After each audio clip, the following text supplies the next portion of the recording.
Hi, this is Hir, and today I am talking about Palace of Illusions by Chitra Banerjee Devakaruni, a beautiful and thought-provoking retelling of Mahabharata. I loved how beautifully Draupadi has been in the center of entire epic rather than just making her as a sideline character. She has been described very beautifully yet unfiltered. I just loved how beautifully each and every page gives you a goosebumps of feminine energy and power.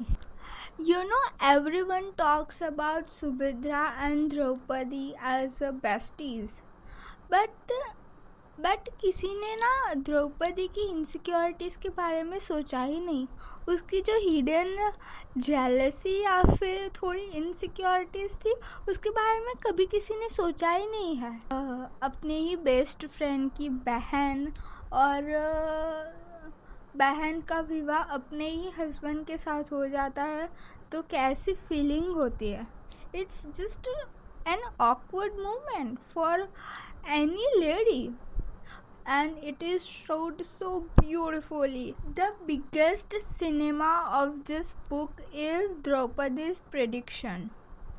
मतलब उसका जो prediction हो रहा है ना कि जहाँ पे द्रौपदी अपने आप को छुपा के जाती है वेदव्यास जी के बारे में, जो उसको पता भी नहीं है कि ये साक्षात वेदव्यास जी है जो उसका प्रेडिक्शन दिखा रहे हैं उसको. और वो अपनी दाई माँ के साथ उसका पूरा फेस कवर करके कैसे वो जाती है और कैसे वो वेदव्यास जी उसको बताते हैं कि नहीं तेरे साथ ये होने वाला है. उसको पहले से पता था कि उसकी शादी 5 पुरुषों के साथ होने वाली है. उसको पहले ही पता था कि वो सबसे बड़े भारतवर्ष की वो सम्राज्ञी बनने वाली है और फिर वही राज्य उससे छीन भी जाएगा. She was prepared for everything and this makes her powerful. उसको पूरी लाइफ की ट्रेलर, इट्स लाइक आपको पूरी मूवी पता है. You have all the spoilers of movie and you just living it. You just watching it. The second favorite part was Draupadi's bonding with everyone. Like Kunti, Gandhari, Uttara के लिए जो वो guilt feel करती है उसको एज ए ह्यूमन प्रेजेंट किया है rather than making हर महानता की मूर्त और जस्ट सम्राज्ञी और व्हाटएवर. द्रौपदी एंड भीष्म का बॉन्ड भी बहुत प्यारा दिखाया उसको एज अ डॉटर फादर वाला बॉन्ड दिखाया है and I loved reading it. Okay well, एक पॉइंट है जो मुझे बहुत पसंद आया, वो था द्रौपदी का passion and obsession about her own palace. मेरे को बहुत अच्छा लगा. Like as a Gen Z I relate with this. उसका खुद का महल होना चाहिए, मुझे खुद के महल में ये सब करना है, और कैसे वो अपने महल के लिए इतनी प्रोटेक्टिव होती है. महल में उसने अपनी ज़िंदगी के बेस्ट दिन बिताए थे. उसकी ज़िंदगी के बेस्ट मोमेंट्स उसने वो महल में जिए थे. एंड जब उसका महल छीन जाता है तो उसको वनवास की भी इतनी टेंशन नहीं होती. वो वनवास में भी खुश रहती है. जस्ट उसको उसका महल चाहिए था. That's it. I loved her obsession for Maya Mahal, which is the Palace of Illusion. There is one thing which I genuinely loved about it, which is Draupadi has been showed as Queen of Darkness. She was not bright skin, or she was not that bright or fair, but yet she was the most beautiful woman on the earth. She was the most prettiest, gorgeous woman of entire Mahabharata, and the way she is called Krishna makes her identity more powerful. देखो, हम जानते हैं कि हिडिम्बा भी उसकी सौतन थी और उसके लिए she might have negative thoughts, but उसको भी बहुत सरलता से दिखाया गया है। There is no whitewashing. Draupadi ने ना पहली बार ऐसा सोचा था जब वॉर में घटोत्कच को की एंट्री नहीं हुई थी, तब उसने ऐसा सोचा था कि हिडिम्बा ना खुद की उसकी तरफ से कुछ हल्के सिपाहियों को भेज देगी, जो नाजुक सिपाही उसके होंगे उसको ही वो भेज देगी वॉर के लिए।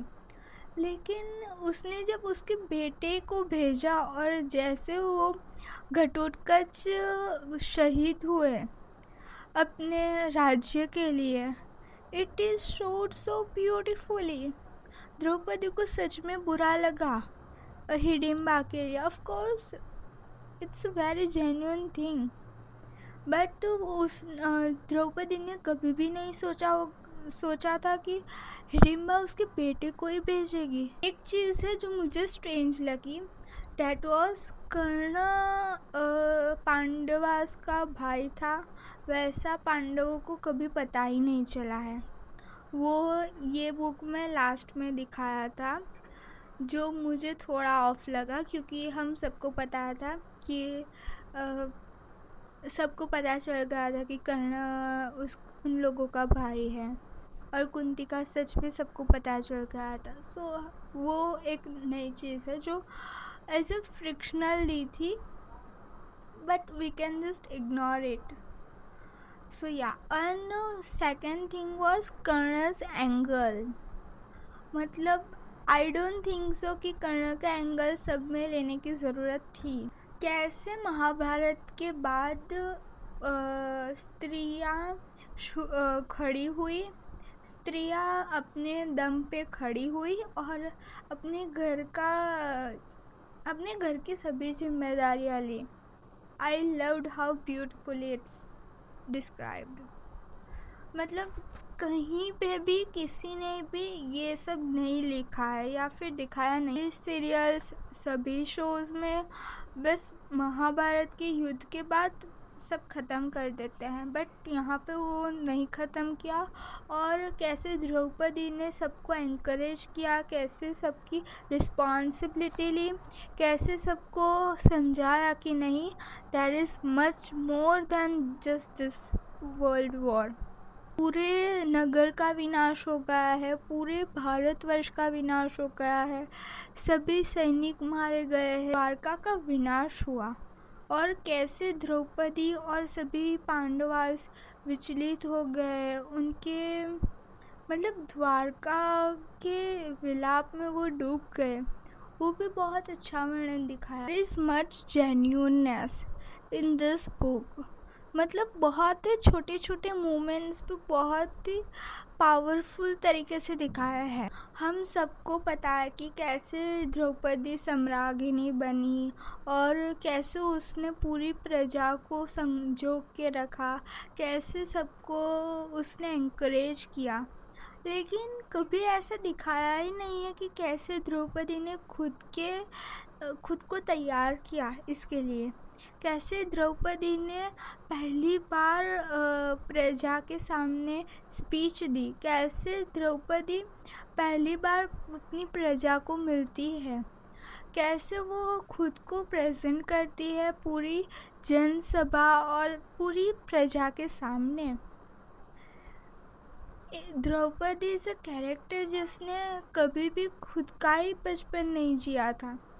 उसके कोई माँ बाप नहीं थे, उसको सिर्फ पालने वाले ध्रुपद राजा थे। इस चैप्टर ऑफ जादूगरनी, जहाँ पे एक लेडी आती है बाहर से, जो द्रौपदी को ऐसी सब चीज़ें दिखाती है, सिखाती है जो उसने कभी एक्सपीरियंस ही नहीं की। कभी उसने खाना बनाना सिखा ही नहीं था, जो उसने सिखाया था द्रौपदी को। कैसे कुछ कम चीज़ों में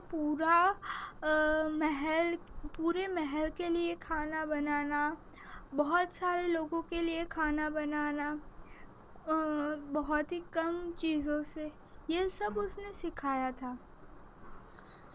बहुत सारे पार्ट्स इसमें दिए हैं जो हमें शायद फ्रिक्शन लगे, लेकिन इट्स सो ब्यूटीफुल।